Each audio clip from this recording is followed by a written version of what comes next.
In the pitch-black wilderness where travelers lost their way and empires faded into memory, towering stone pillars of fire rose to pierce the darkness and illuminate the path of triumph for Eastern armies.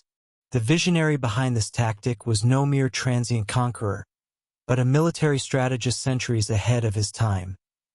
King Abrahah bin Al-Harith, immortally known in historical annals as Dhu Al-Manar, one of the most formidable monarchs of the Himyarite realm. In this comprehensive documentary, we dive deep into the untold chapters of his legacy. From his royal birth in golden palaces and his ascension to the Tuba throne, to the kingdoms he dismantled and the rival sovereigns who bowed to his authority. We will unravel the engineering genius behind his legendary beacons that guided armies across continents, and his ambitious campaigns stretching into the heart of Africa and the Maghreb. Prepare for a historical epic detailing a monarch who lit up the ancient world. For those seeking further study, all historical sources and references relied upon for this documentary are detailed at the end of this video. In the heart of Yemen's rugged mountains, within the impregnable capital of Zafar, Prince Abrahah bin Al-Harith was born into a court steeped in power and heritage. His father, King Al-Harith al-Raish, earned his title by enriching his realm with vast spoils and prosperous trade. Raised amidst royal scholars and seasoned generals, young Abrahah mastered more than statecraft. He studied ancient Musnad epigraphs, learned the tongues of neighboring nations, and grasped early geopolitical dynamics. In the palace training grounds, he displayed exceptional prowess in horsemanship, swordsmanship, and tactical formations. Wise elders and tribal lords of Saba, Hadramaut, and Himyar observed his sharp intellect and martial discipline, recognizing a future sovereign who balanced diplomacy with military force. This rigorous upbringing forged the leader destined to steer the Himyarite Empire into a new era of expansion. Upon the death of King Al-Harith al-Raish, the noble lords of Himyar, Saba, and Hadramaut convened in a landmark council at the royal palaces. They unanimously pledged fealty to Abrahah as the supreme Tuba monarch. His coronation was not merely a royal transition, but the declaration of a formidable era. Adorned with the jewel-encrusted golden crown of South Arabia, the new king addressed his commanders and subjects, outlining a bold vision, restructuring the royal treasury, enforcing strict legal justice, and establishing a centralized, professional standing army.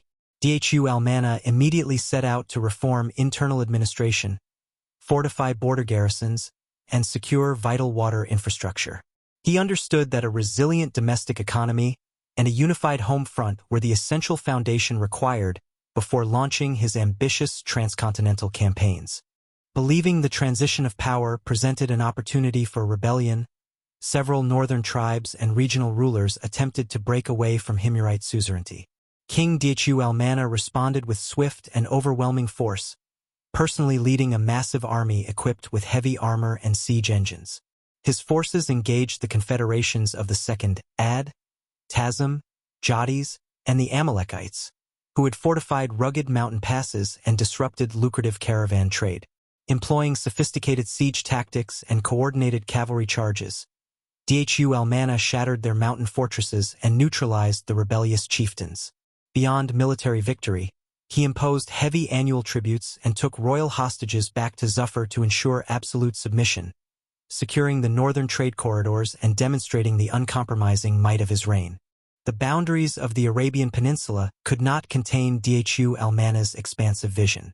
Assembling a massive war fleet, he crossed the Red Sea and the Bab al-Mandab Strait, landing thousands of cavalry and infantry on the African continent. His armies marched through Nubian territories and pushed deep into the ancient Maghreb regions of North Africa. There, he encountered fierce resistance from native Berber kingdoms and regional warlords defending their homelands. However, the superior discipline and tactical coordination of the Himyarite forces broke their lines in decisive pitched battles. Dhu Al-Manar deposed non-compliant rulers, forced regional lords to swear allegiance, and exacted substantial tributes, extending the authority of the Tuba crown across vast African territories stretching from the Red Sea coast to the Maghrebi wilderness. During the arduous journey back across endless, uncharted deserts between Africa and the Arabian Peninsula, the imperial army faced a deadly hazard, the peril of disorientation and starvation in the trackless sands. Here, King Abrahah demonstrated astounding engineering brilliance. He commissioned his corps of military architects to construct towering stone pillars and towers, historically known as beacons and achiel, placed at precise intervals atop elevated ridges and hills.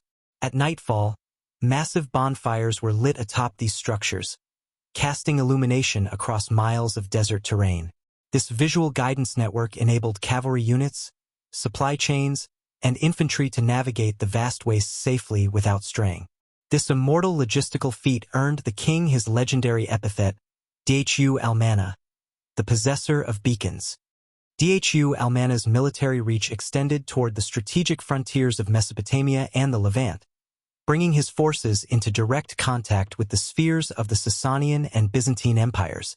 He confronted regional client kingdoms, such as the Lakhmids, who operated under Persian allegiance, neutralizing their raids and securing the northeastern borders. Recognizing that the Himyarite realm under Dhu Al-Manar had consolidated into an unassailable regional superpower, rival imperial courts dispatched envoys with lavish gifts to negotiate border stability and non-aggression pacts. These treaties guaranteed the unhindered flow of the global frankincense and spice trade across routes strictly policed by Himyarite garrisons. Having established imperial authority abroad, King Dhu Al-Manar channeled the immense spoils of his campaigns into domestic development across South Arabia. His reign sparked an unprecedented architectural and agricultural renaissance. He commissioned the extensive restoration of the Great Maghreb Dam and surrounding irrigation networks, transforming mountain terraces into fertile agricultural havens. Fortified trading posts and castles were erected along the incense route running from Zafar and Maghreb to Levant ports. Under his firm stewardship, Yemen experienced a golden era of economic abundance and political stability, with South Arabian markets serving as the primary global hub for gold, frankincense, myrrh, and fine textiles. King Dhu Al-Manar passed away, leaving an immortal legacy carved into history, succeeded by his son King Abrahah, who expanded campaigns further into the African continent. His reign stands as a testament to the engineering and martial brilliance of ancient South Arabia.